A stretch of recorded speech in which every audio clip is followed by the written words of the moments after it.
And also Tiamat comes to mind. Tiamat is the dragon goddess of all the of the of the Draco reptilians. Yes. And probably not just them. So there are, yes, so it just comes to mind. And Tiamat was the name also given to the planet that used to be this planet. So where this planet came out of, it came out of a chunk of Tiamat. So we're not going there. I just needed to mention that because there's something there. There's something that has to do with healing, and that is connected with the dragons and the dragon lines on Earth. And yeah, it's and because here's the theme. The theme is bringing the most base into the most high. Yeah. So I went back into, my consciousness was back in the waters at the tail end of this lucid dream. And I noticed, so now I was going through an internal process which was opening up, which was bringing in more awareness, more awakening on this subject. So I was noticing, okay, now this is let me focus in on this.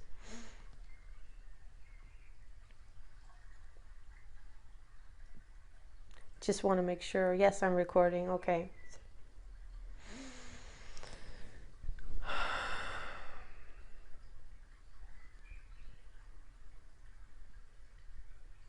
So I was noticing there in the waters floating, and I had all my clothes on, and everyone had their clothes on. It was, as I said, it was a very all over the place scene. But I'm alone. I'm just with myself. And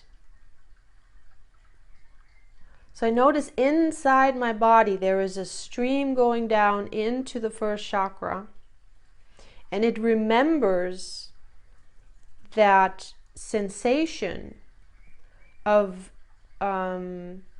lust. So, and I was exploring, I was feeling into that, and then there was that part of me, as I was feeling into that, there was that part of me that said, oh, but this is a nice feeling, and it would be nice to get into it, you know, and make that and make that bigger and make that flow.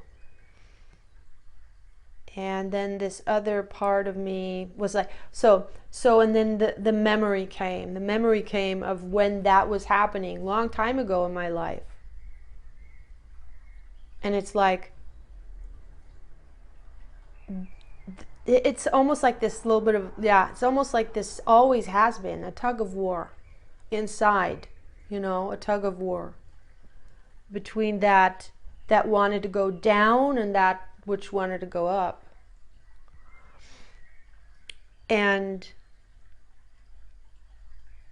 so, okay, this is very, very subtle, and I have to zoom in.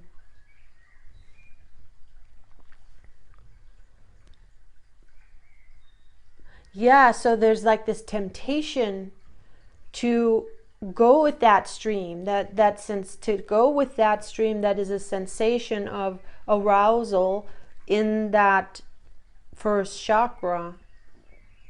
But it is also a stream, that arousal, it has a very specific, it streams out, it goes in this direction. And it holds a very specific frequency and energy. Not just sensation, but also frequency and energy.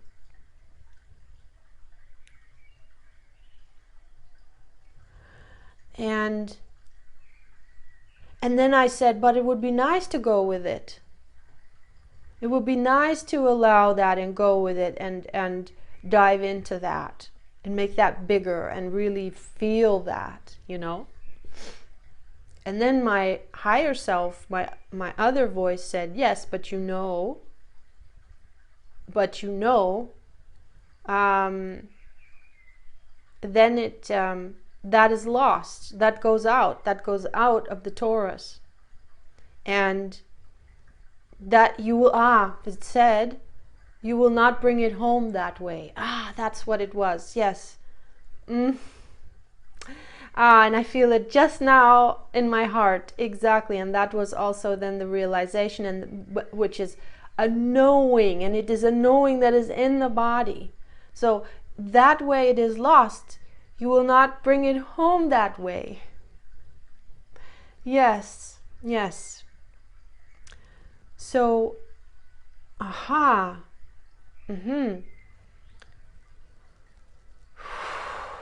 And one reason also why I get emotional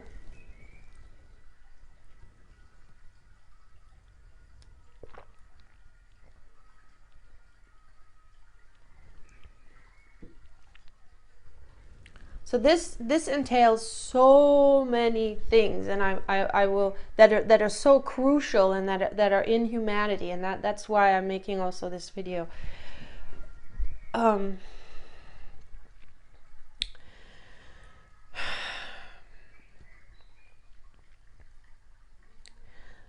So as I relayed in the previous video, which I did 2 days ago, I believe. So you cannot bring it home that way. So there is a familiarity, there is a sweetness, there is a an enjoyment in this sensation, in this stream that I still feel within me somewhat alive. It's not, but that doesn't matter, that it's just in my dreams, because it doesn't matter. Okay, not at this point. Let's just stay with this. Yeah, because I've been celibate for conscious celibacy for 7 years. So, but doesn't that just aside? It doesn't. It just means, well, okay. So why it's coming through is because.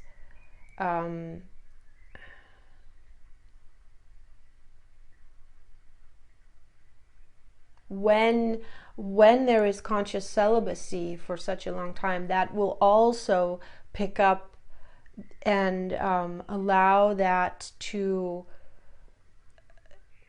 allow the stream, that stream to not become that strong, like to dissipate. It's not a dissipation of it, no, it's actually a realignment back into the heart, when there is no more focus on the getting of this satisfaction through, through the that stream of arousal, that lust, that first chakra, that stream that goes out, that is always looking to be satisfied, it's looking to be met in its frequency. Okay, this is why I had to say it. Okay, that it's looking to be met at its level of frequency, and thereby then can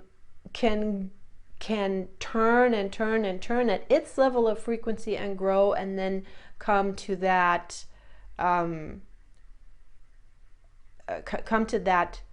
climactic expression and release, so to speak. Yes, release of that charge that is built up. Exactly, it's a release of charge, but only in the first chakra, only in the root chakra. Yeah, and those energies, they're not, that stream is not brought home. There's always a dissipation. And it is for males, of course, there's actually a physical a physical loss of life energy, physical loss of life energy, and we're going to get to that. We're going to get to that. And however, for females, there's also, even though there is not a physical component to it, it is an energetic loss also. So that has to be taken into, that has to be known. Yeah. Yeah.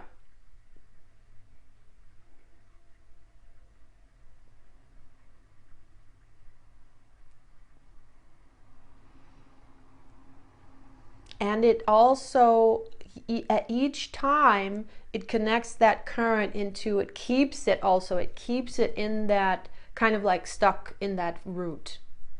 And when it goes out, through the, when the discharge, when the, is it discharge? Yes. So whether it's discharge, whether it's even a physical or a non-physical component, it's a discharge. It exits the body. It exits the root chakra into then a lower realm, and that is why it is then feeding, and that is why entities often come and they rape. They want to rape. They breach. They what's that word? They assault. They sexually assault us. That's been my experience. Yeah, so much, and yeah, and that is why also people rape, and because they are driven by these demons, by these entities, and it's because they have so much trauma within them that everywhere where there is trauma, there is unconsciousness. And where there is unconsciousness, there's no one at the wheel. And so the entities from those lower realms, these demonic beings that feed off the loosh, and they get it also through the sexual energy going out the root, and through that arousal, and they get it that way because it's not connected into the heart. That's the thing. Those streams are not connected into the heart. And so they attach to these people that where the soul is not in the body, the soul is not at the driver's seat, it's empty through trauma.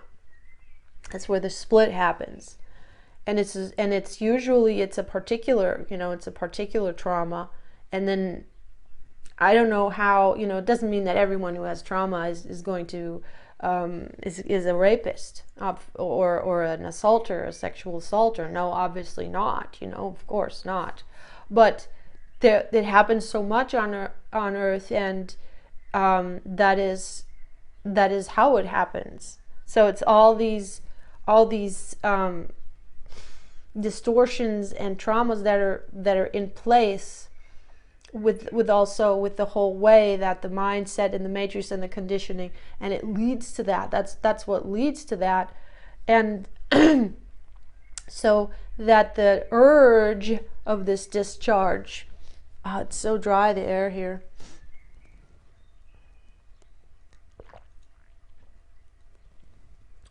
Grows.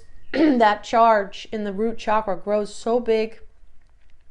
And then the unconsciousness is so great, so that the emptiness there is so great, and then the entities, and we've been, oh gosh, these hell realms have been so filled with these entities, these demonic entities, and yeah, fallen beings, and they come and attach and drive that person's base drive, so that person is not in control anymore.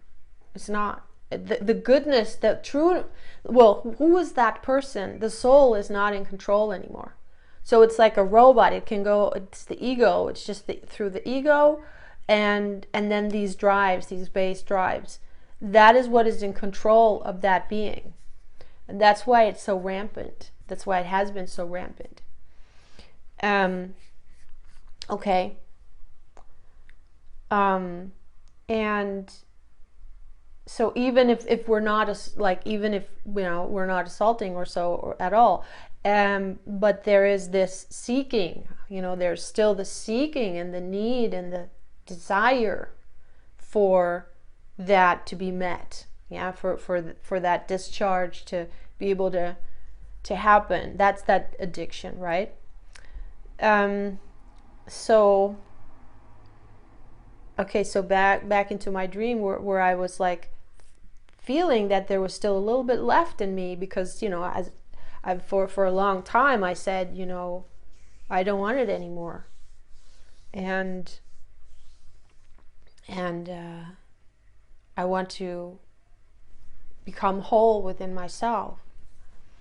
And now, yeah, and there's that stream was still within me, and I'm like, well, but actually there's something sweet about it. It's nice. It's not like it's not nice, you know.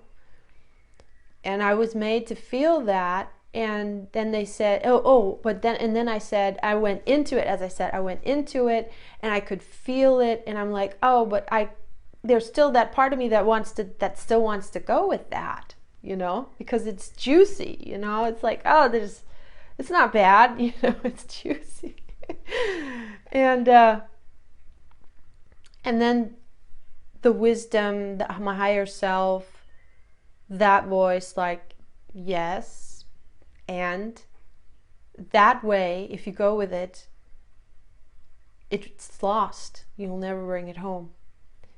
And I realized it. And then they showed me. So, okay, this is really beautiful. So, so first of all, as I mentioned in the video I made 2 days ago, yeah, so there was, I met the love of my life, you know. So yeah, true love, ain't true love. I had that, I experienced that, but only for a short period of time, few months, until life separated us again, for good, separated us. And for meaning, you know, yeah, we never saw each other again, and now this beloved isn't with us anymore.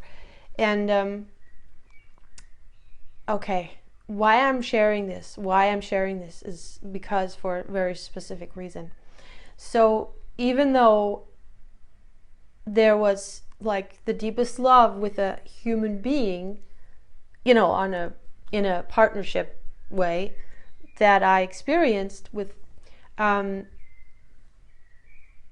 there was this aspect of our union, which was that, and this made me so sad, which was that he could not meet me there. He was so high vibrational, and I had these streams within me coming from a lineage of heavy, from the mother line of intense, heavy sexual abuse. And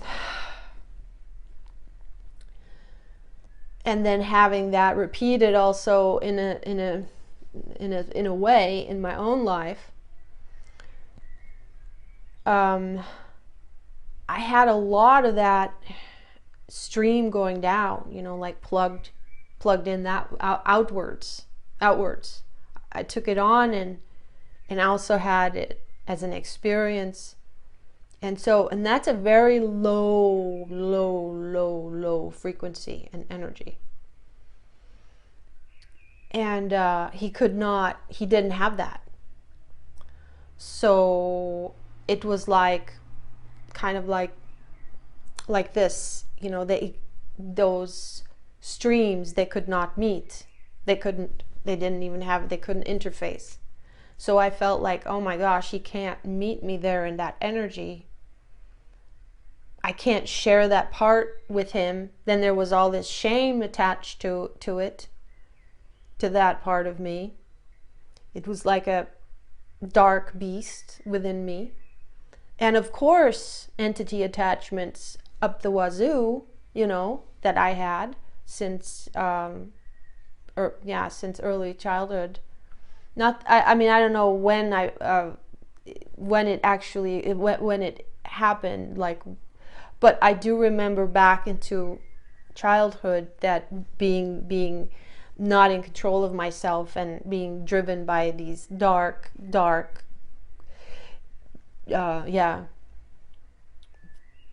forces, and having already this like this talk, this like the thoughts talking to me that were not, they were not my soul, they were not good, and I always thought it was me. Yeah.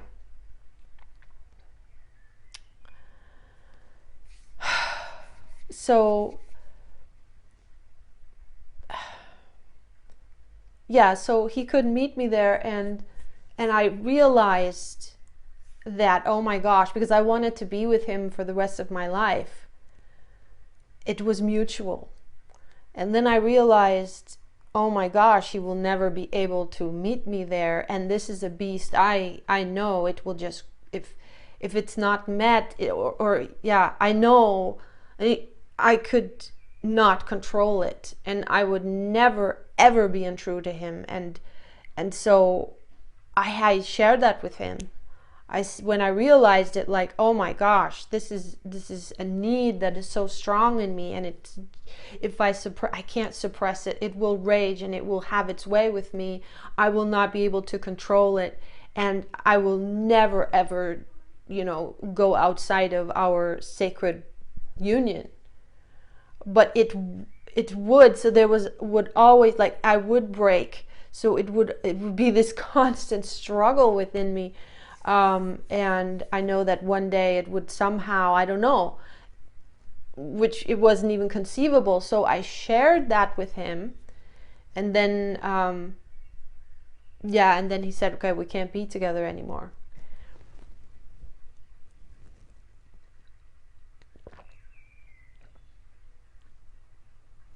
And of course, I wasn't at that point. This is many years ago. So this was in my 20s and late 20s, and I of course couldn't express it the way, and because I wasn't aware of it the way that I am now. So anyways, it was also then, if you look at it from a higher perspective, it was also not meant to, I wasn't meant to go with him for the rest of my, I wasn't meant to stay with him, because it would have taken me on a completely different journey, and I couldn't develop into, well, develop it is also wake up to myself as I am now. I couldn't undevelop, if you so will. Well, I think that's what develop means. Like, unravel myself. I needed to, and this is what is so important. This is the message that is also so important. The unraveling of, well, it is then what is inside, the true self can come forth, can be self-recognized again from all this wrapping, with all these bondages, from the conditioning, from the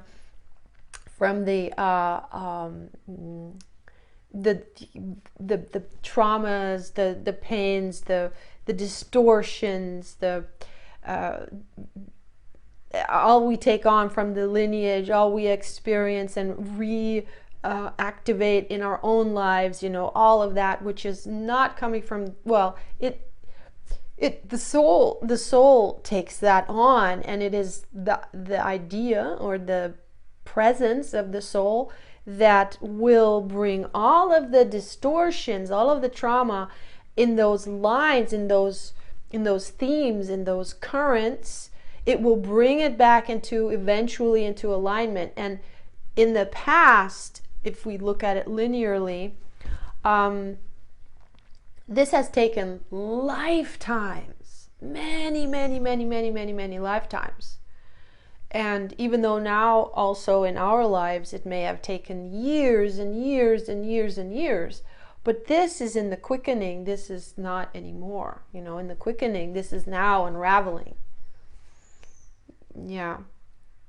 As we cannot take certain distortion and currents that are at a certain frequency, that are lower than the next dimension that we're moving into, we can't take them with us. So this is that's why it's unraveling so quickly now. Yeah. And we can't take them with us. They won't fit through. So they need to be realigned, and that's exactly what is happening. And that's what we're guided to do. And that's, you don't have to do anything. It is your soul that is putting you always in the perfect, because your soul is not just your individual soul. You are a leaf on a tree that is your soul, and even that tree is connected to all other trees. So, but it's always clusters of group consciousness, greater and greater and greater consciousness. And so it is the greatest consciousness eventually that is, you could say, moving your destiny. Yeah. Moving you through your life to have this experience. Yes, so now we get back to where I was in the pool and what I was getting. So I was feeling into that stream, and I was thinking, wouldn't that have been nice to be able to share that, like with my beloved, that beloved, where I had the greatest love of my life, and to be able to go there. And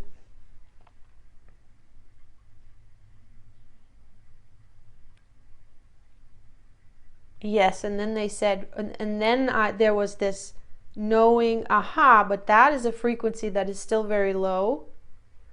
It feel into it. It's like feel into it. And here comes now the big, very important message.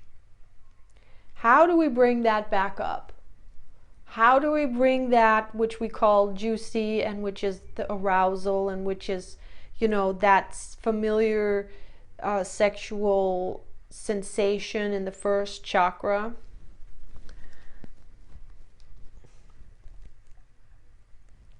That is called lust, and that is one of the biblical 7 sins. Why is it a sin?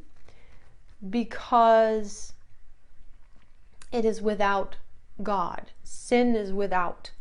So it is that which brings us outside of God, in a sense. It is that which brings us into the hell realms, into the very, very low frequency, into the inverted, into that which is not connected. It's not connected to God. It's not connected into the heart.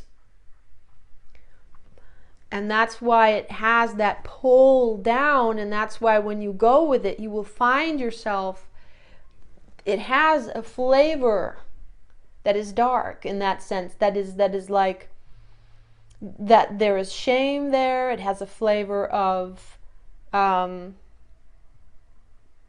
don't even want to go into it. Everyone can feel into that for themselves, but it definitely has a flavor that is, it's not pure, it's not of the heart, it's not of love. Yeah. Like, let's say, like, it's just purely sexual, but not connected into, not love making. Okay. Even though there is nothing wrong with that when it's mutually, so when it's mutually not okay, obviously there's always something wrong when you go against somebody else's will.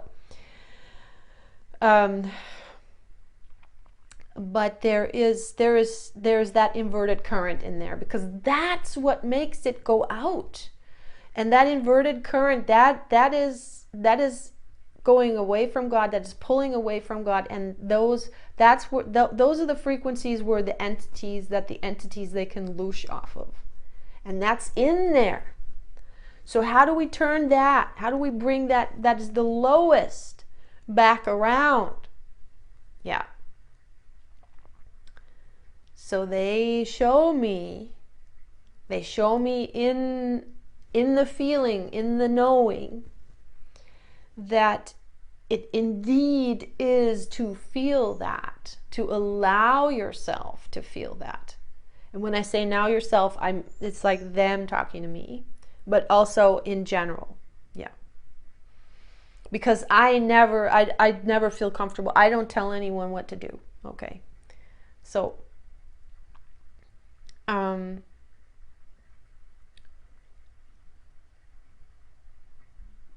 yeah, so they showed me, go in and allow yourself to feel that. And this is the very, very important part, is that there is judgment. There is judgment within me toward that I have that within me, towards this lust.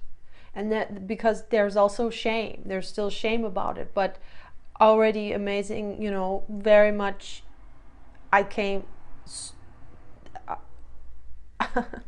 that I can talk about it like this is already shows me, wow, okay, wow. Couldn't have done this. Couldn't have done this before. No.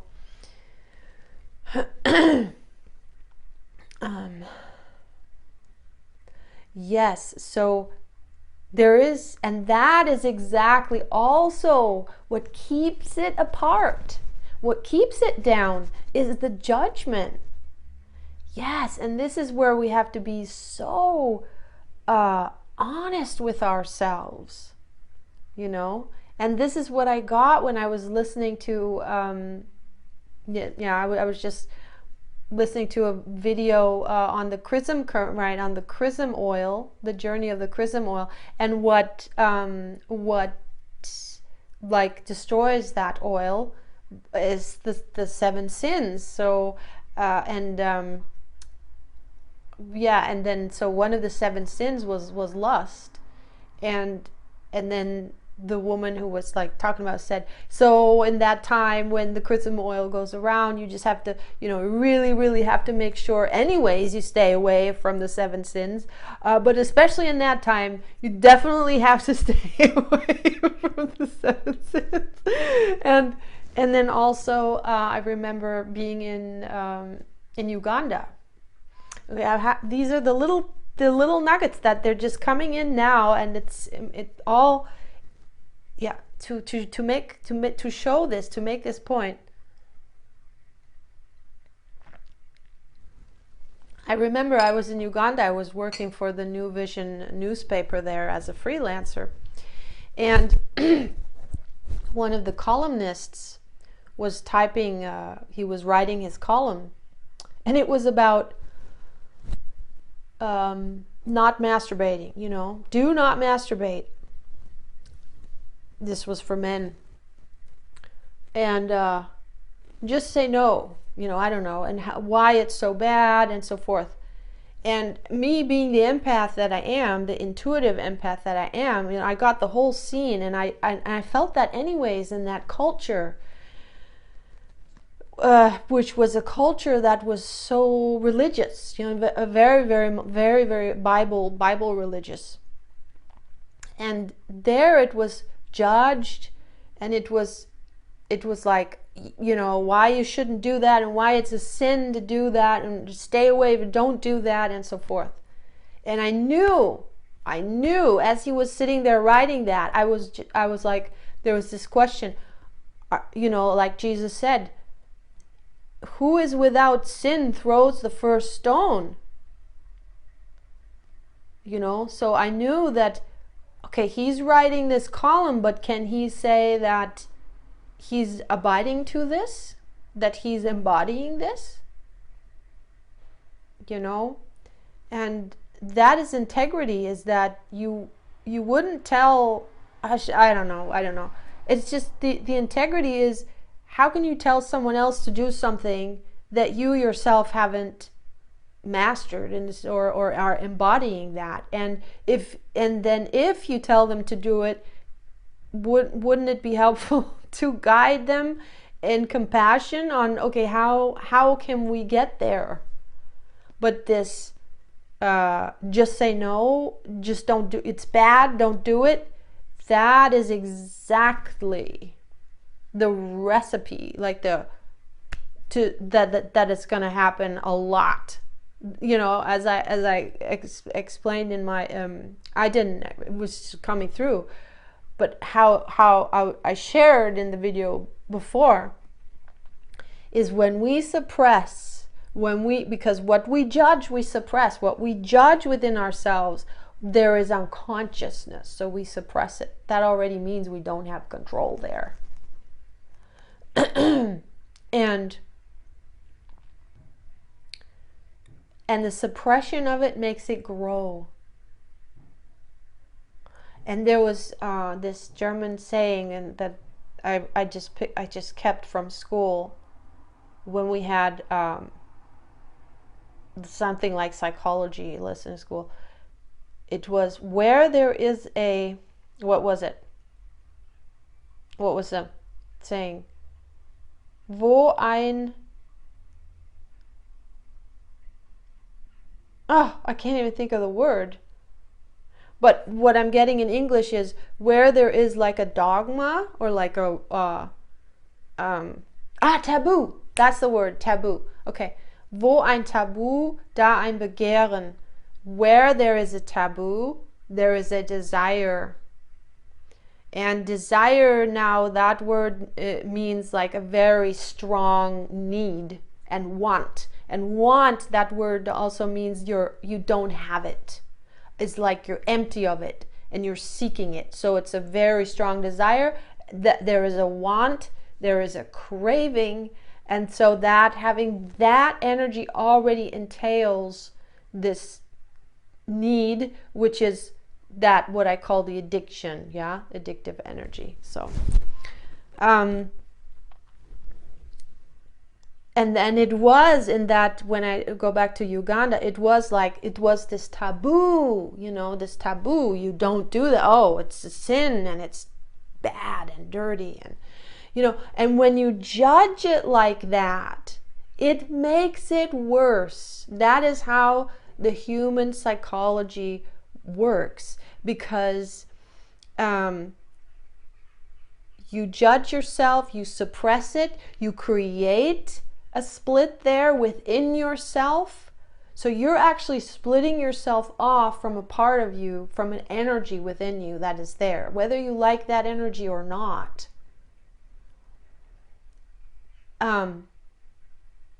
And that makes that energy stronger, because that kind of like, it gives that whole part of you away to the entities, that it makes it, first of all, it keeps it down in the lower frequencies. It doesn't reconnect it back into the heart, and it's a self-perpetuating mechanism also to keep it back down, because every time you break and you fall, remember when I said in the video before, that Catholic priest that was in the Philippines, who breached, who breached my boundaries. And I was like shocked, and I said, wait a minute. No, I do not want that. And I thought you were a Catholic priest. I'm only human. Yeah. So the break happens, and then there is, I'm only human. I can't help it. I'm not Jesus. I'm not Jesus. I'm only human. I'm not God. And then there comes the repenting, and you feel bad, and you feel ashamed, and and feeling bad, feeling ashamed, these are all, it's what keeps it low, what keeps it down, and what keeps it separate from us, this energy that is a part of us. However, it's not healed, it's not whole, it wants to come home. So the suppression of it, and to say it's a sin, and to say not to go there, and even because it gets more and more and more and more and more. There's also the spiritual ego, interesting, gets more and more subtle. So even in the subtle, that I felt, there's a subtle still judgment of that energy within me, like, I don't want that, it's bad. I still have shame over it. Yeah. And how do we bring that back? And then this tug of war, right? This tug of war of wanting to go with it, and enjoying that feeling when it can flow, because it's just the flow that we enjoy. And because it can't flow up yet, because we haven't, in the way that we've been brought up and in the way that we've been conditioned also around sexuality, it's just that outside, just that going out of the Taurus, that meeting just in the root. That's how we're conditioned into what sexuality is, and even lovemaking. Even though in the lovemaking, naturally the heart is involved, and then naturally it is definitely involving more of us, and passion can come in, and more streams, some of the streams will be picked up. However, there will still be, as long as there is the climax only in the first chakra, there will still be most of that stream will be lost and not come back home and stay in those low frequencies, which also keeps us, it's like an anchor. It's an anchor into those low frequencies. And it also keeps the entities fed and attached. Okay.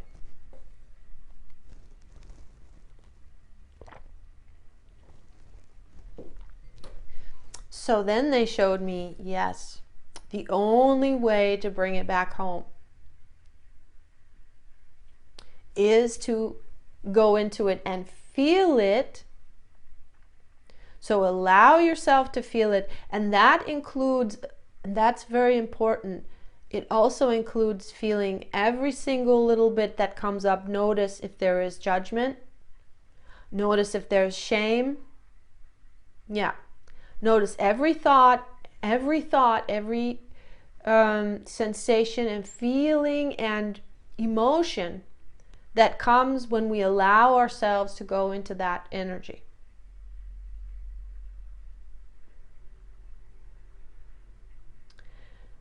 And then, because we inhabit it, when we feel it, when we allow ourselves to feel it, we inhabit it. The difference is how to flip that switch, if you so will. Flipping the switch back, bringing it back from the inversion into the flowing, living current, into the current of polarity, into the Pingala Ida and the Shushumna, into the living current, because the Pingala Ida current, which is the female-male currents through the body, and there are many other female-male currents, plus minus currents, magnetic, electric currents, AC, DC currents in the body. It's not just the Kundalini that are involved.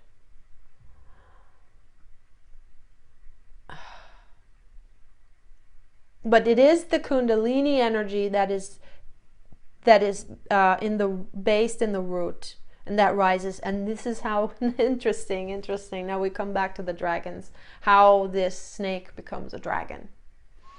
Okay. Wow. Okay. So that means, remember when I said, but it would have been nice that if I would have had that experience, and part of me still wants to have that experience, to meet with in the first chakra, to be able to play on those streams, on that arousal, but has become a very subtle stream within me, because of already the conscious choice and so many years of sobriety comes. Okay, but I don't even want to use that word. That already feels like there's a judgment that the other one is drunk, but you could say the other is drunk.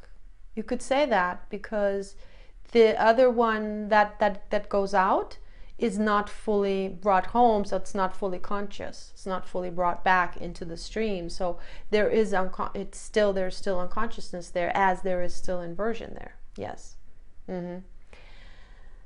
Okay, so one more thing before we wrap that all up. One more thing that I want to bring in, and that is, now we come to the Tantra, for example, the Tantra aspect of it. And there is, for example, this way that has been, that there are workshops and schools and practices, and this whole tradition of Tantra within the Tantra tradition. I had a book on it. I just remembered I had a book on it, Mantak Chia, long time ago. Mantak Chia, something about bringing up that current. And I remember I looked into that book and I just thought, oh my gosh, so much work, such discipline. You know, and okay, so I at the time just wanted to have a good experience, you know, like a pleasant, satisfying, full experience, a sexual experience. Now remember, I had to pick up these currents that were very, very low. And so it wasn't connected to the heart. They were not connected to the heart. So I had to go there. Oh, right. And this is then what came through. What they said was, this is why you couldn't be with your beloved, because you needed to go down into the dungeons and pick those currents up, and he didn't have those. He could not meet me there. So being with him for the rest of my life in that sacred union, I could not have done that. And so I went, and I had this phase in my life where it wasn't about the heart. It was about affairs, you know, like just fleeting, not even partnerships, just sexual meetings, you know, where it was just about that physical aspect, just about, yeah. And I needed to do that. And there was a lot of shame and judgment that I was doing that. And at the same time, there was always also that part of me that knew I had to do this. I had to do this exploration. I had to go down and pick these currents up. And so it just fell in my lap. I was also in exactly the right place in the world where this energy was very, very strong. This sexual energy was so prominent. And so I also had a couple of times, and there was this one key event that unlocked a lot. There was this one moment where I, not just one moment, but one time where I went to an orgy. It was a big orgy, and at the same time, you know, there was an introduction, like, okay, nobody do anything. You always ask for permission, you know, so there was like this safe container. And that was huge because I was also carrying so much shame about, you know, in the first chakra. And here I was entering a space where there was no shame, where it was completely open, and people had already shed so many layers of skin of that shame. And this is also what I got was the purpose of, what was good about this. So on the one hand, you can say, yeah, it was just about, on the one hand, it's just about that addiction, you know, feeding that addiction. But there was more to it because of the shame of, this is a shame that I carried. yeah. And it was a shame of like even that someone could hear you, you know, like, oh, quiet under the covers, and you don't want anyone to know, you don't want anyone to hear. This is such a private thing, and there's so much shame around even doing this, even you know, let alone talking about it, or yeah, there was just so much shame around it. So walking into that space where there was no shame and it was just happening everywhere and open, there was where it cracked open. First I was shy and I was held back, and I thought when I went there, I thought, well, I'm just gonna watch. That's already enough for me. That's like cracking open a huge shell and skin if I just enter this space and watch. But I felt I needed that, and I never ever thought I would participate. But then there was this moment where, as not just one moment, but as I was in there, it was just like skins and layers and layers and layers of shame came off. And that was very healing. That was very, very, very healing. And I realized at some point, oh my gosh, this is like, there's nothing to it. There's nothing to be ashamed here, because there was nothing bad in that sense happening. Nobody was doing anything that the other didn't want, you know. People were just having a good time. So, and then I realized, wow. So there was this moment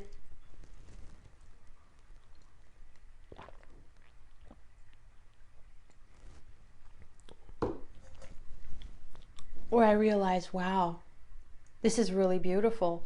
This is no different from walking into a restaurant, a loud restaurant, people eating and having a good time. Where is the difference? I mean, yes, of course, there is a difference, but there's not a difference in why should you be ashamed? Why should you only, you know, always just two people in privacy? Obviously you can't. This doesn't mean to go outside and do it in public. Oh no, of course not. That's not what that means. It always has to be in a safe space that it's mutually, you know, because it's a sexual space. So it has that energy, and you never ever, it's not right to put that energy onto somebody else. That is a breach. But if it's a space for that energy, then it can be shared. I mean, where's the shame in that? And see, what I mean is, when you go back to, for example, the Bible, it's not that the Bible says that, but because it's how it is. How is it interpreted? How is it interpreted? And we go back to these rigid religions and belief systems, and how would you say, conditionings, these very rigid conditionings that are thriving grounds for exactly what it is how do we bring it back home? Yeah, how do we ascend these energies and realign them and reconnect them into the heart and into the divine, so that sexuality is no longer has anything to be ashamed of, or dirty or nasty, or I already said that, and that energy is lost, and it feeds the hell realms, you know, and where people can be taken over, and then they breach with that energy, and that is the worst breach. The first chakra sexual breach is such a deep wound, especially when inflicted on children that where they are not sexual yet. They don't have that activated in them yet, and when that is brought to them prematurely, it is always a breach. That's the thing. It is always a breach, and it will, it's like it shapes them for life, and it gives them and anyways, that breaching energy, remember that breaching energy, that is that current that is the inverted. Otherwise it would never breach. So it has that frequency, it holds that code. So it is that code that then the child is given, and it doesn't know what to do with it. It comes into its field, and even when it's worse, when it comes to the breaches physical, it doesn't know what to do with it. It's prematurely initiated, involuntarily, and that is like such a huge trauma. That is such a huge wound that creates so much distortion in a person. Yeah. And at the same time, it also creates like a very strong then addiction to it, and because it creates a stronger or a strong inverted current. Yeah. And because that's how you, so for me it was that I hated it, that I had so much, as it came, into my field prematurely, and it was, for me, I hated it. So there was this very, very strong within me judgment of it. And so when it came in when it became active, then when I became active, which was very late, so for me the first time was when I was 25, so that's quite late. Well, compared, I'm just comparing to everyone else that I knew. But there was part of the stream was also always that shame and that judgment of it. Yeah. So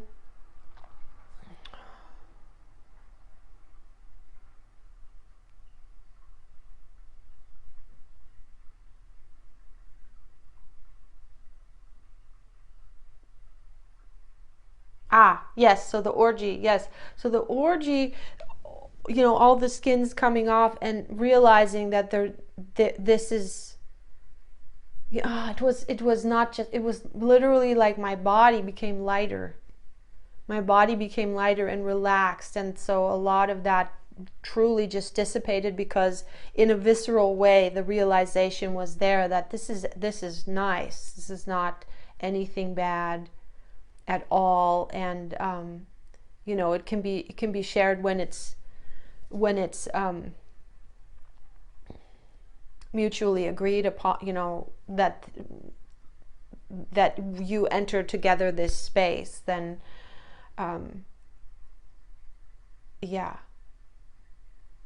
and so what I was carrying, this is what I'm getting to. So what I was carrying in my DNA, and that is very strong within the collective also through the religions.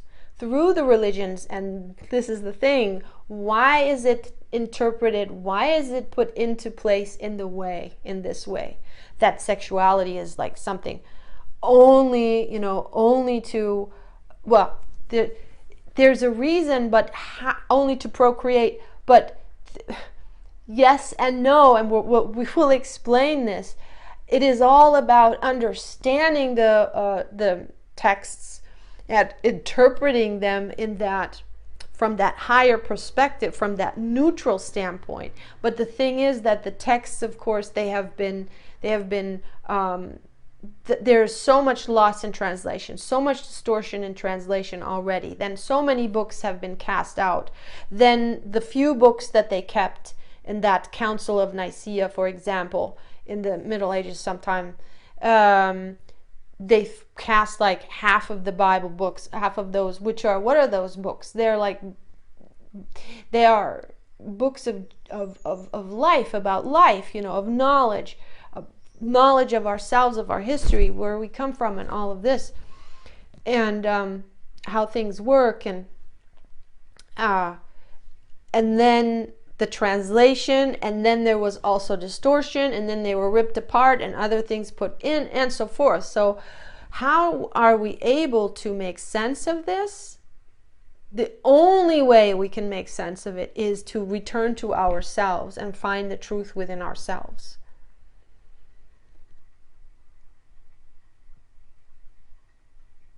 And then from our own higher self, knowing, inner knowledge, inner wisdom, we can see the truth in the text, and we can see that which is misinterpreted, and we can see that which is not, distorted or put in, or all of this. So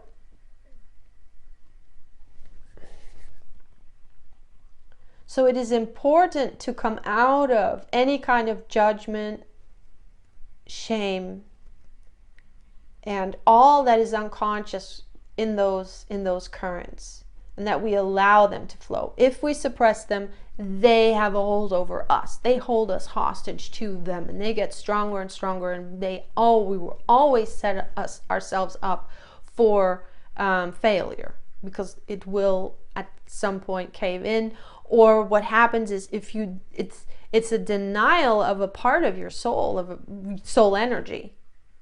It's not your soul, but it's your soul energy that is then locked and anchored, into those lower realms, and into that stream that is, when you fall into it, it's like that need, right?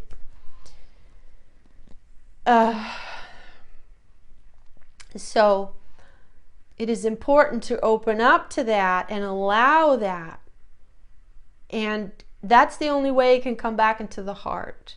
And this is what was shown to me, it's like it's known to me this morning, was the way we bring it back into the heart. Okay. I have to make one more. Sorry, I have to make one more before I bring that in, and that is that was the tantra aspect. That was the tantra aspect. So reading these books, discipline, right? Discipline. You have to, in order to bring those currents back up to through the heart and through the crown, and then make them, microcosmic orbit, or what, make them circle back into the torus.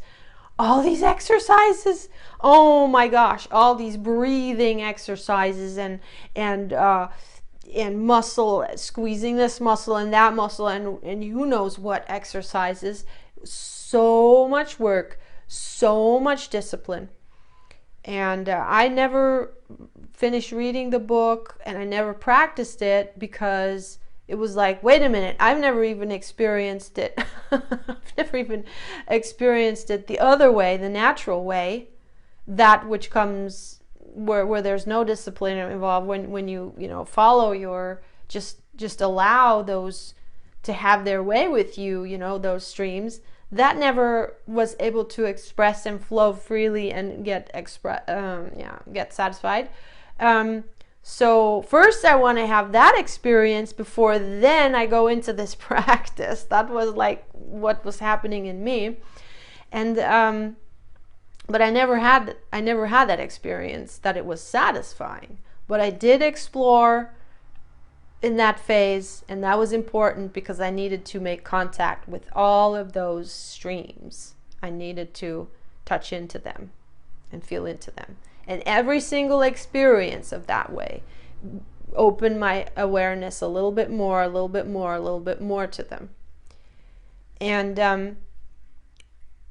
this awareness is, it's a physical awareness, yes.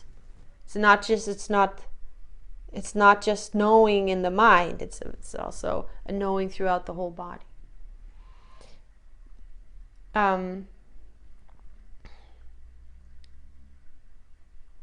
So in the Tantra, later on, I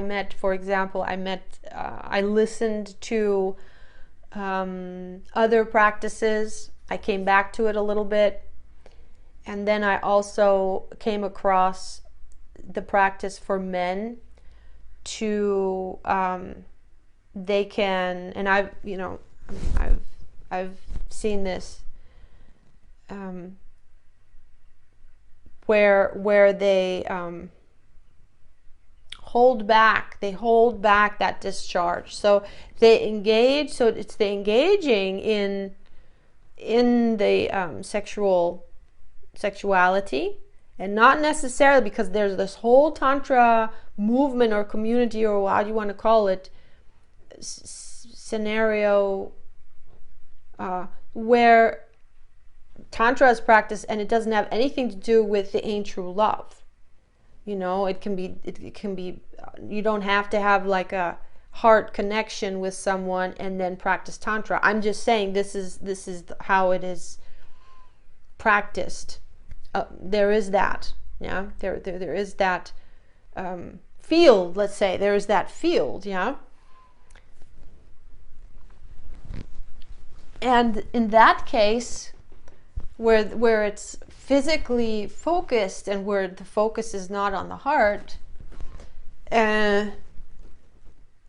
there's a lot of this practice involved. So a lot of actually physical practice, and so there was this practice for men to not, in that sense, squander their life force, that physical discharge, but to hold it, to bring it, to not let it out, and to pull, not just pull the energy back up, but even that, so there is no physical discharge, and even to keep that in, and bring that up as much as that is possible. And that involved a lot of discipline, and it involved also like a physical, you do it on a physical level, squeezing and creating like a block, so it can't go out, so it has to stay in, and then some of it goes up and out. And they say that when you are able to do that, and I have known someone who's able to do that, that it is much more satisfying, much more pleasurable to do it that way. And of course, it's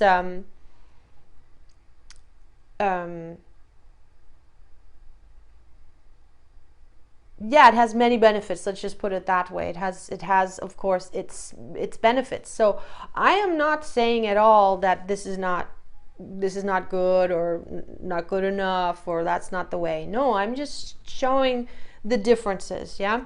And what they showed me, and gave me into the realization this morning, was that you have to come up with so much more. So for all the energy that is not there, it's like you have to work physically really, really hard and be very, very disciplined if it is not in the realization, in this natural process that I will now also, that I'm talking about, and that I will further share about. Because this natural process is, there is no need for practice. There's no need for practice. There's no need for discipline. The practice is like a force. It's a force applied from the outside, you can say, to this energy. And thereby it's not bad. It definitely then also creates like, okay, much less of that energy gets lost and leaves the current. However, here's the thing, you will never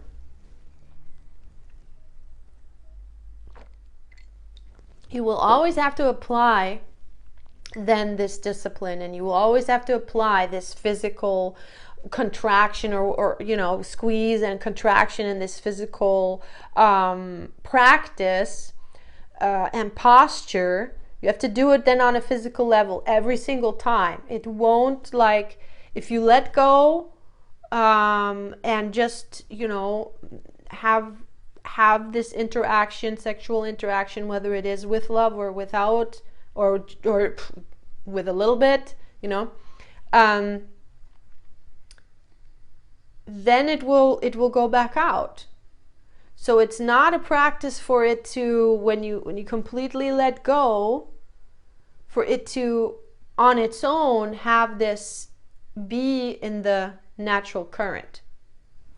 And it's also not a practice to bring those currents back into, bring them back home.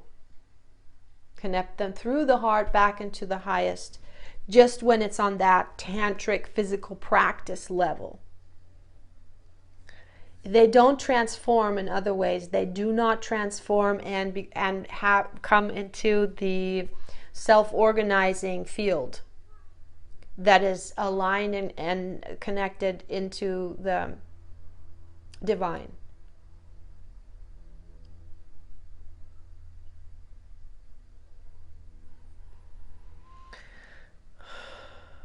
Because that happens through conscious awareness. That happens through conscious awakening and self-knowledge. Not self-knowledge, self-remembering. Yes, that happens through the remembering of who you are, of your soul body. And now we come to the last piece. How do we do that? How do we bring the lowest of the low back from being anchored in the lowest of the low, and flip it back around and bring it back to the highest of the high, which of course it would have to forego a transformation. That is the healing of it, because it is not that the fact that we are plugged in that way, that we are conditioned that way into that discharge, that has to do with the falling of the how low we fell within the time-space matrix, that we fell even into the inverted 3D, which then inverted that spin.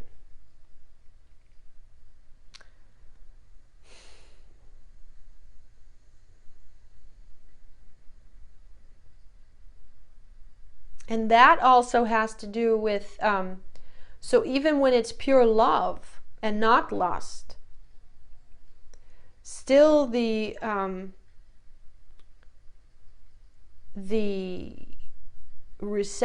procreation happens through a discharge of a physical. But that happens, you see, that happens then into, and that is why it says in the Bible and in these texts, only have sex or make love when it's for the purpose of co-creation.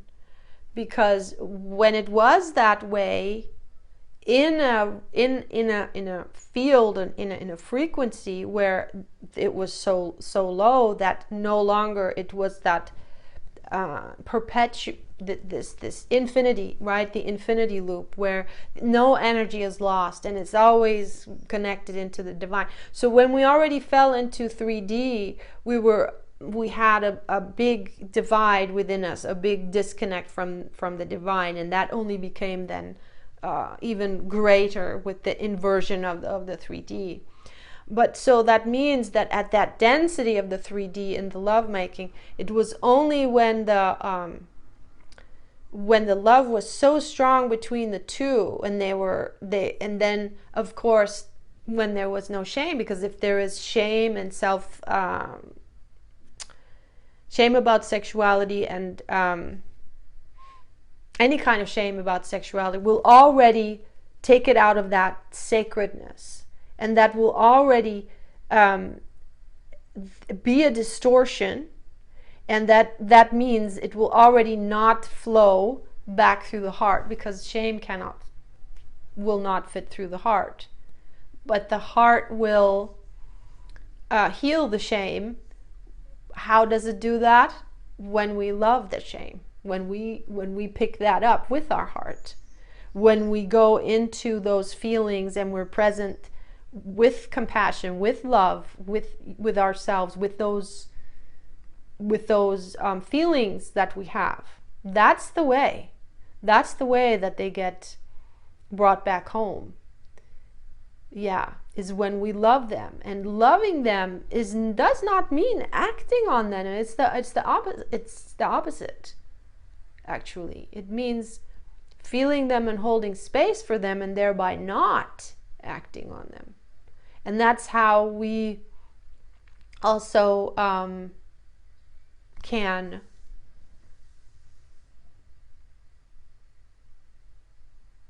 the thing is, when you say you don't want to act on them, is that already coming from the judgment, and sometimes, as it is, we have to allow ourselves to act on it in order for not to fall into that self-perpetuating loop of self-judgment.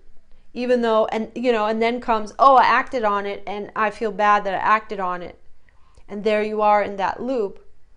But at the same time, you're stuck in both ways. You're stuck if you deny yourself to act on it, even though that part of you wants to, and you're stuck if you act on it and then you feel bad about acting on it. So it really is to allow that whole space to open up, and to always love yourself no matter what you do.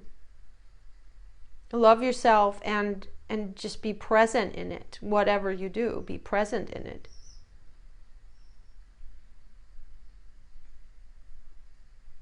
And notice, okay, this is how I feel when I do this, and this is how I feel when I do this.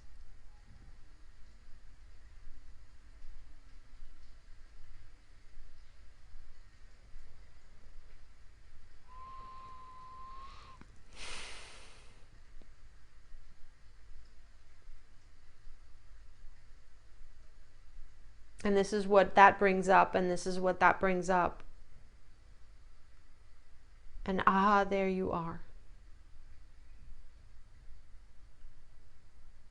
And whether I like it or not, whether, and if you feel that's not who I am, that's not who I am, that thought, that feeling, it's not who I am. Yes, we took it on, but it's within us. And so if it's within us and we took it on, it's running our soul current. Part of our light is there, dimmed, squeezed, tight, dense, dark, not knowing itself.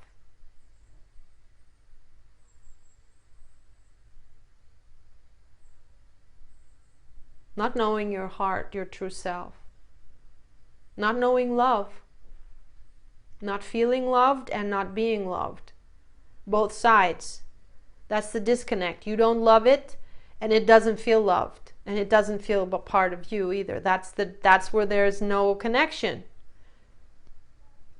So there's no awareness, there's no, in that sense, control. It's, as I said before.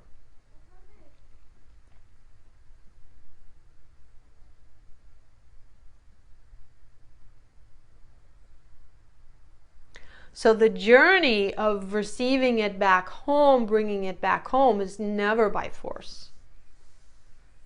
And never by, never by force. Never by force, or any kind of physical practice cannot make that happen. It doesn't mean that a physical practice is not good, not at all. It also doesn't mean that a physical practice cannot be supportive. It can. But you don't have to have, it's each has a different journey. But it does mean that in order to transform those, those currents, bring them back home, that is a journey of conscious awareness and a journey of the heart, a journey of your own of love for everything that arises within you.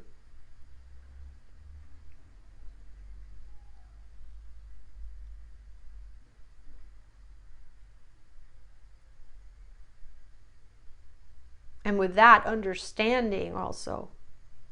Understanding means compassion for why things are, why things arise, why things are there, why they feel the way they feel.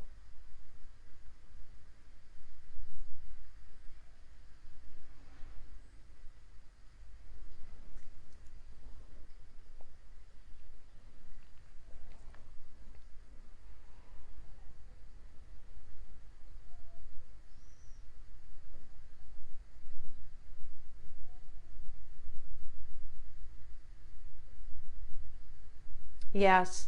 And then what will happen is, so when we bring our love into those places, when we allow ourselves to feel all of those sensations and emotions, and that's a subtle thing. That's a subtle thing. And of course, it's also true. Once you know what you want, for example, and once you know what supports that, and what keeps you more keeps you in the other loop. And it's, of course, it's always this balance, right? Because there's a balance between having like so let's say not acting upon it because you don't want to keep that perpetuated, and a balance of however, at the same time, not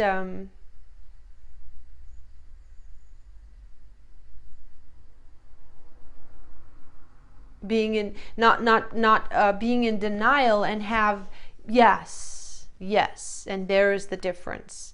Being in denial and saying, no, I am not allowed, I don't allow myself to act upon it in whichever way. Meaning, never, of course, we're not talking about breaches here. We're just talking about the of course.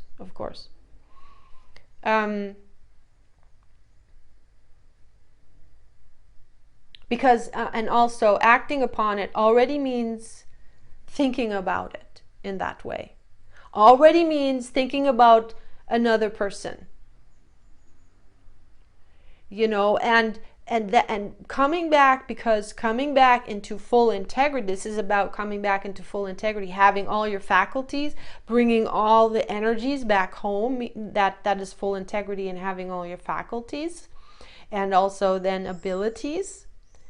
And that is, in the sense, you can say control, but that you have that. It is you. It is your soul then in the driver's seat, and that doesn't need, there is no control in the sense of discipline. I have to control this. No, it doesn't. It is itself.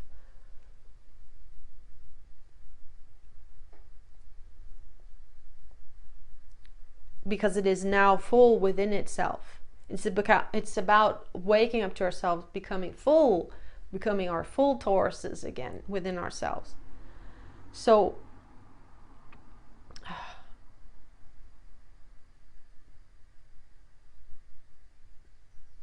yeah, when I look at myself, I sometimes I get distracted, and then I lose train of thought.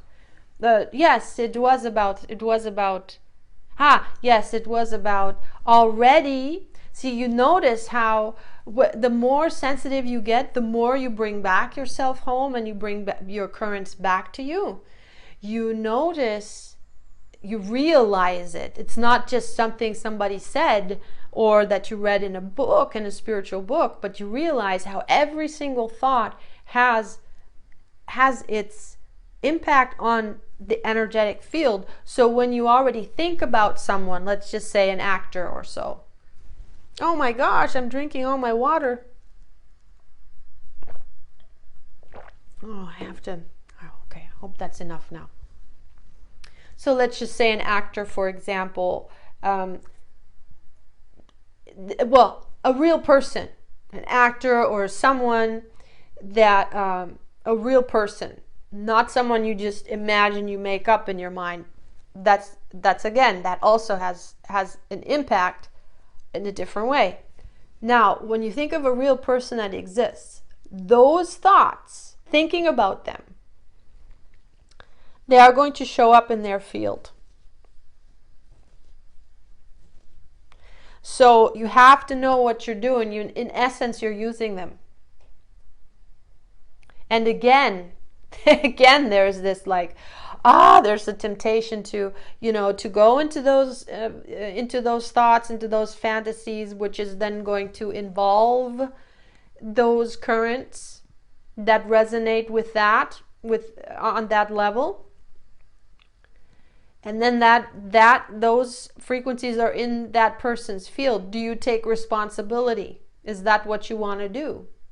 Do you stand behind that 100%? Because that's integrity. Now, if you're not there yet, and it's happening because that's the conditioning, and you're still in that place where you're not see, I want to say you're not in control, but it really means you're not inhabiting yourself yet. And then when you are, you wouldn't be having those thoughts, really.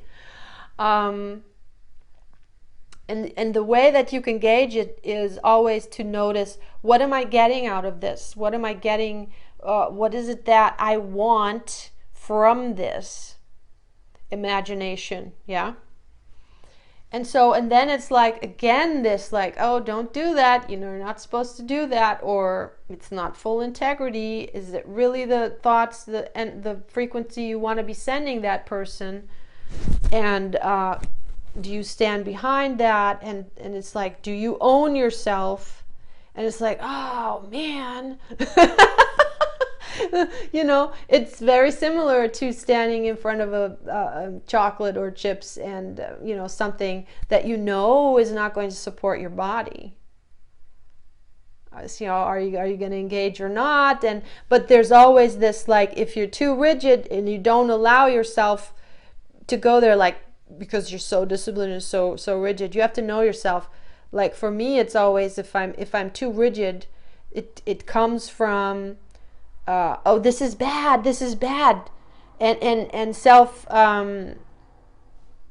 judgment then, and it always breaks. It has to break, because that is not that's another layer of it. That's another layer of it will not allow you to make contact with that. The way to bring it back, and to also make that less and less, that conditioning of imagining with someone that is actually exists, is to be present when that happens. So when that happens, be present in your heart with your love for yourself, that this is happening, that you are doing this. And you will then notice, this is my experience, it gets less and less and less and less. It gets less sexual, it gets less visceral, and it gets more about the heart. But even that, as long as there's still a little bit of that current of, I want something from them, even if it's like, oh, I want to be loved, and I want to be held, or whatever, oh, but is it a natural need? Is it really a natural need? Is it really a need? Because where that is a need, yeah, it's still plugged into, even if it's a tiny little sliver, because we are actually beings that are whole within themselves energetically. We don't need energy from others. That's the thing. Then we are still in that codependency. Yeah, we're still in that needing and wanting something from another, and that's that that's that feeding. Oh, I need more water. Oh, okay. I can't pause it though, but I do need more water. I'm almost done. Oh, let's finish it without the water. Okay.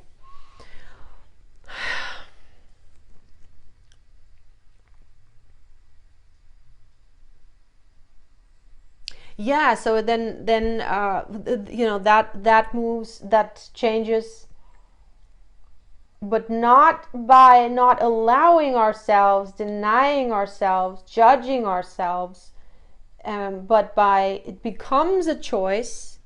It can only become a choice, and a choice in that it doesn't attract me anymore. I don't want that. Actually, I don't want that. I'm noticing I don't want that. It becomes that choice if we are present with love and not judging ourselves as it is happening, as it is having our way with us, let's say. Yeah? Yes. Yes. And that, I'm seeing, that is exactly how our higher selves are with us too. That is how they are bringing us back into the currents, into the higher currents as well. By loving us and by being present with us. And that is us. We are a part of them. We are a fractal of them. Of them inside, because it's on a soul level. Higher self is that soul fractal.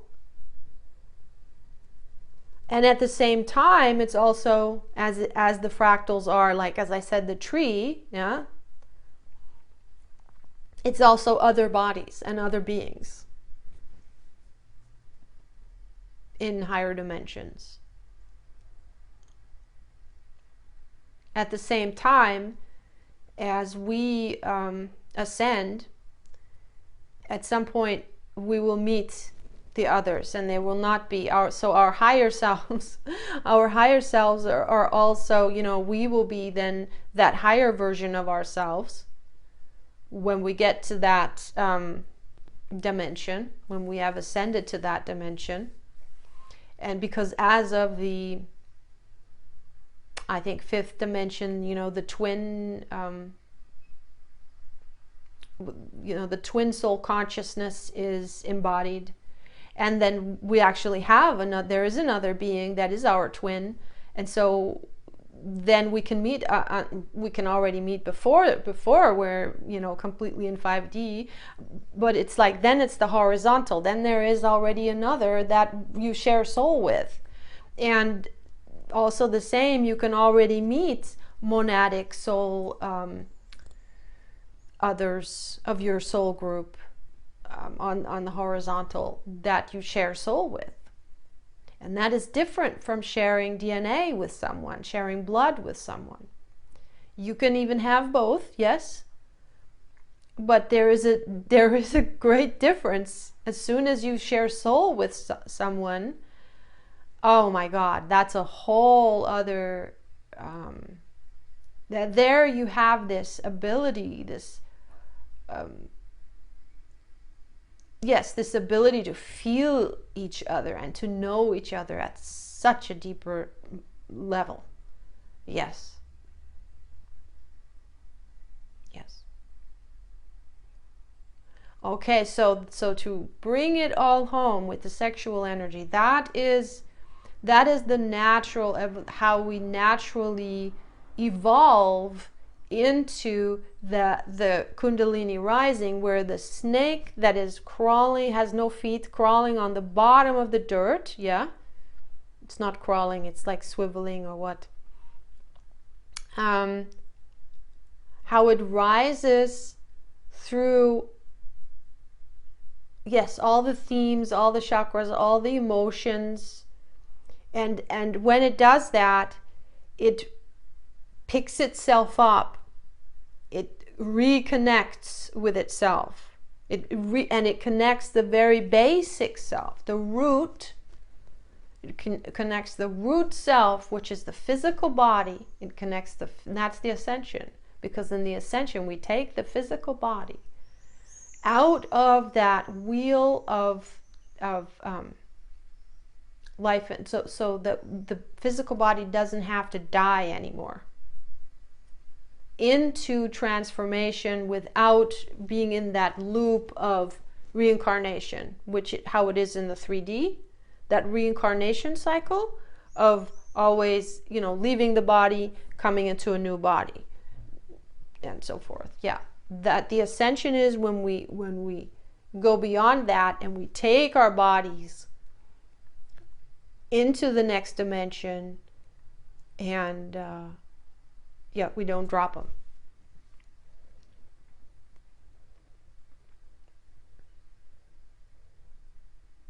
And with that, the bodies also change.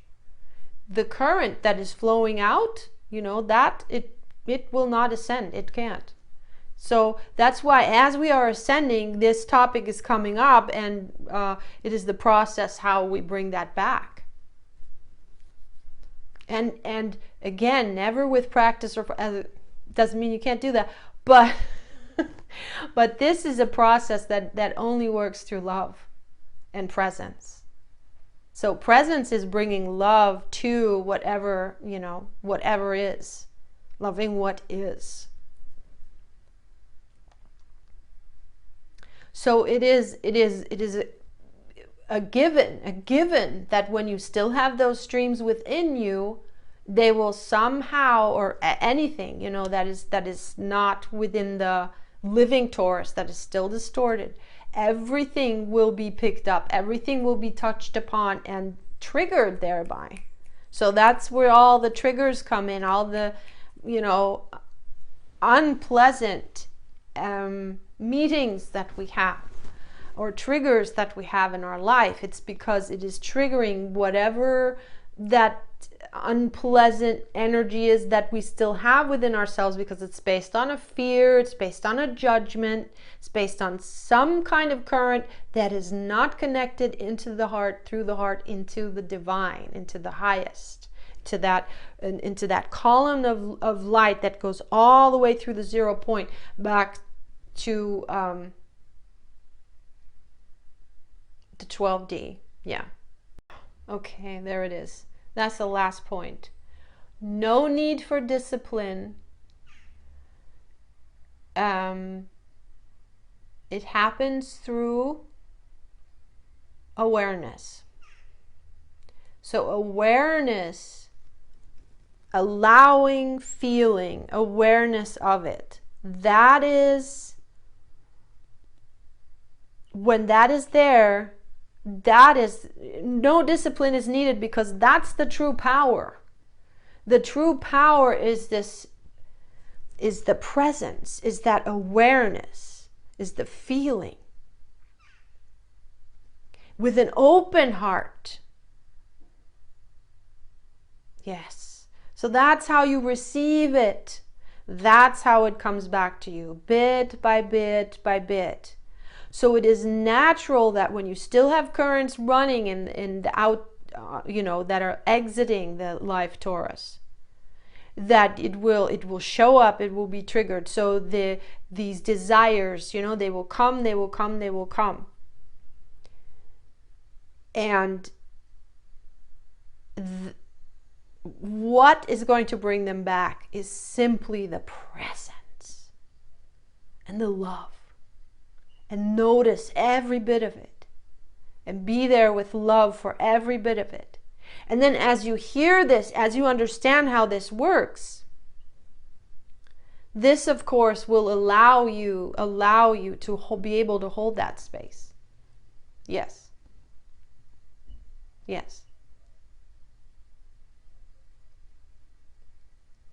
And this is how you become your whole being again and be completely fulfilled within you. And no more need, no more codependence, no more attachment and you know, there's a difference between attachment and love. So of course there is a missing or a certain attachment to the physicality. So when somebody, you know, dies and falls away, there is a missing of them and there's a sadness there. But what we mean with attachment is need. And like, I am not whole without them in my life physically. That's what we mean with attachment, is like this, yeah.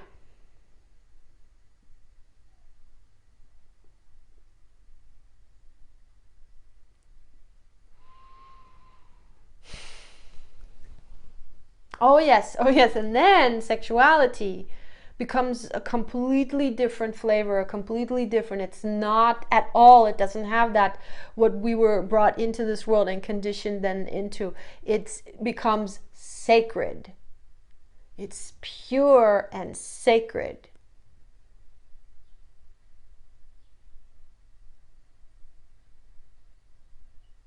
And when there is still inverted current within, when there is still unconsciousness in us, there will be this dichotomy between the sacred and then that which is, not sacred, and that dichotomy is only because only because judgment, only because we say this is better than this.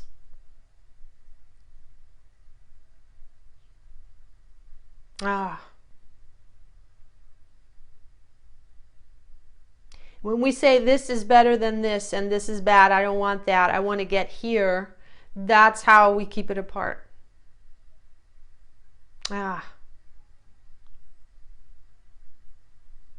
Yes. Oh, beautiful. Beautiful. Beautiful. We have to have that compassion for ourselves, for those parts that are we have them. They're there.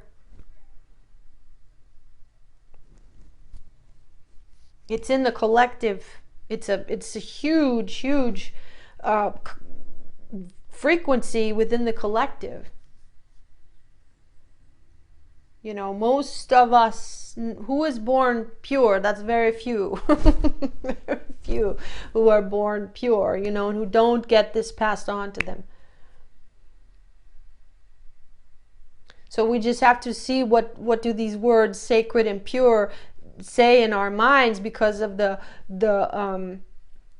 these so many traditions. The way they went about it is to say, you have to be pure, you have to be sacred, you have to be good.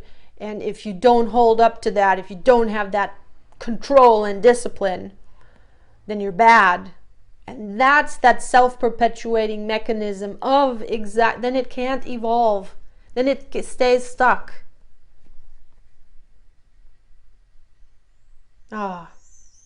Yes, yes, yes. And with the love and compassion, we open up to all of ourselves. And that means to that part, we bring love there.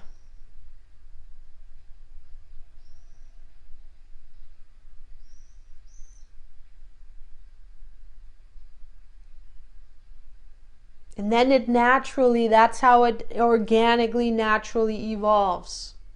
It's the only way it can. Okay.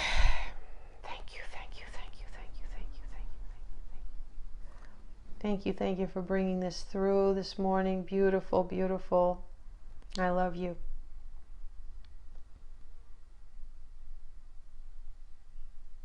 Thank you for sharing and for having the courage to share. You've come a long ways.